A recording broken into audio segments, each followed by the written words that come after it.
The story of the Ten Commandments begins with the remarkable journey of the Israelites, a people liberated from slavery in Egypt under the leadership of Moses.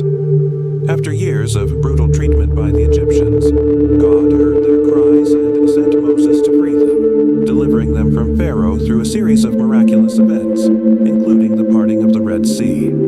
As they journeyed into the wilderness, God guided them with a cloud by day and a pillar of fire by night, His presence reassuring them along the way. Yet, the wilderness journey was challenging, and their faith was often tested by thirst, hunger, and fear of the unknown. Upon reaching Mount Sinai, God called Moses up the mountain, inviting him into His presence to establish a covenant with His people. This covenant was unlike any other, setting the Israelites apart as a people chosen to reflect God's character.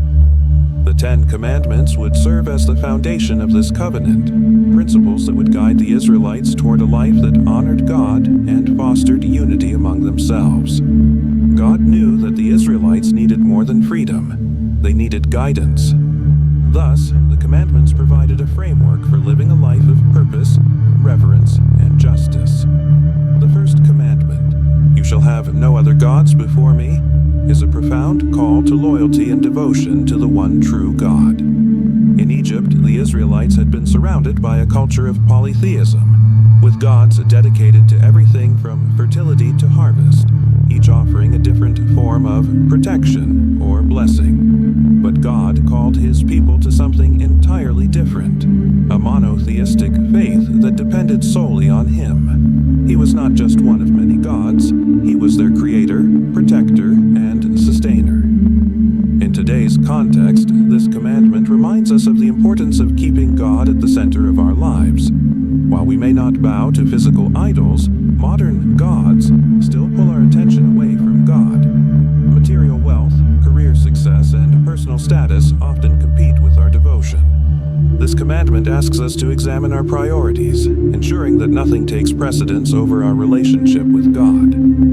Only in Him do we find lasting purpose and peace. The second commandment, "You shall not make for yourself an idol," expands on the concept of exclusive devotion to God, highlighting the importance of true worship.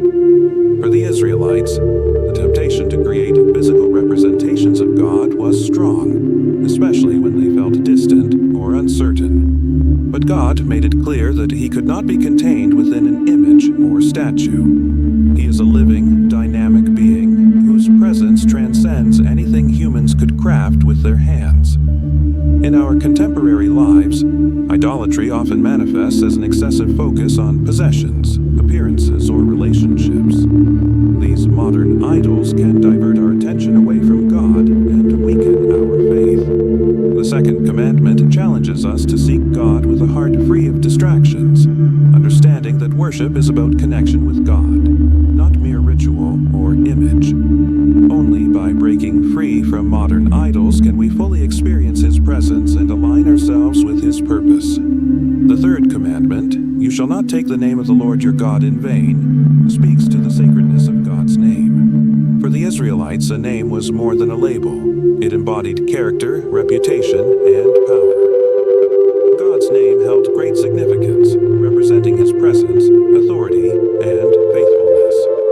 Misusing or trivializing His name dishonored the very essence of who He was to His people. In ancient times, swearing by God's name was taken seriously, as it invoked His divine authority.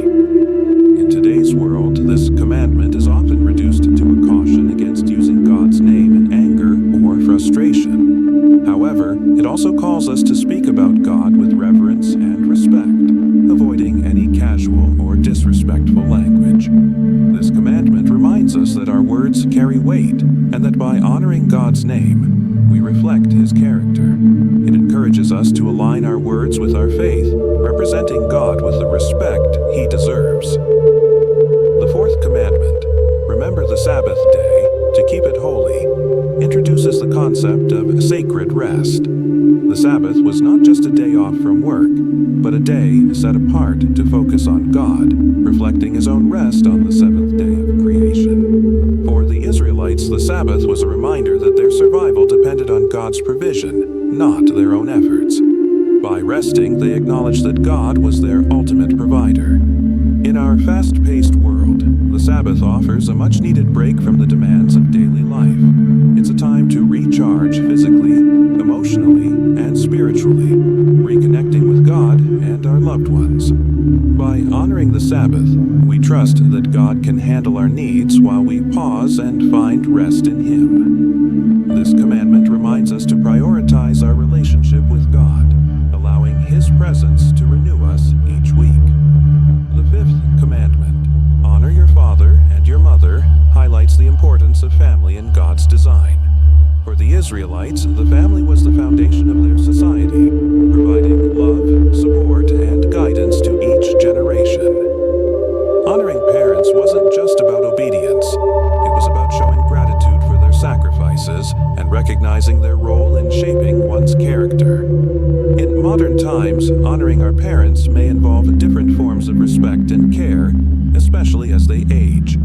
This commandment encourages us to uphold the value of family bonds and recognize the significance of family unity. By respecting and caring for our parents, we build a legacy of love and gratitude that echoes God's love for His children. The sixth commandment, you shall not murder, is a declaration of the sanctity of human life. God created each person in His image, and this commandment emphasizes that every life is valuable and deserving of respect. For the Israelites, it promoted peace and mutual respect, fostering a society where each individual was valued. In our world, this commandment challenges us to value life, seek peaceful solutions, and treat each person with dignity. It goes beyond the physical act of taking life to include how we treat one another. This commandment calls us to approach conflicts with compassion, finding ways to resolve issues without violence or harm. God intended marriage to be a lifelong covenant of love, trust, and faithfulness. The seventh commandment, you shall not commit adultery, underscores the importance of maintaining purity and loyalty within this sacred bond. In a society that values instant gratification, this commandment is a reminder of the beauty and responsibility of marital faithfulness. Adultery erodes trust, causing pain and division within families and communities. By honoring this commandment, we protect the sanctity of relationships and create environments where love and respect can flourish. It calls us to be mindful of our commitments and to treat relationships with the care they deserve. The eighth commandment, you shall not steal, was a safeguard for the community's welfare and trust. It taught the Israelites to respect others' property and discouraged greed. For them, respecting others' belongings was essential for peace and justice. In modern life, this commandment applies not only to material goods but also to honesty in work and relationships. When we act with integrity, respecting others' rights, we create a society built on fairness. This commandment challenges us to practice honesty, build trust, and value others' efforts. Truthfulness is foundational to any relationship and society. The ninth commandment, you shall not bear false witness, warned against spreading lies or accusations that could destroy a person's reputation. In a society where justice depended on witness testimonies, this commandment was crucial for maintaining fairness and integrity. In our lives, this commandment reminds us of the importance of honesty and accountability. False accusations and lies can cause harm, and this commandment encourages us to use our words responsibly, promoting truth and justice. The 10th commandment, you shall not covet, addresses the inner desires that can lead to jealousy and dissatisfaction. The Israelites were reminded to be content with God's provision, recognizing that envy often leads to sin. Today, this commandment speaks to a culture driven by consumerism and comparison. When we focus on what others have, we lose sight of God's blessings in our lives. This commandment encourages us to find contentment in God, understanding that He knows our needs and provides for us in His timing. The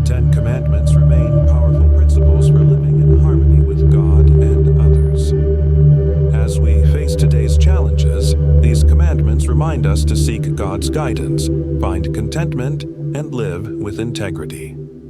What challenges are you facing today? Remember, just as God guided the Israelites, He will guide you through life's storms. His commandments are a gift to us, a guide to living in His love. Share your thoughts in the comments. How have God's principles impacted your life? And don't forget to subscribe for more inspiring stories that uplift your faith.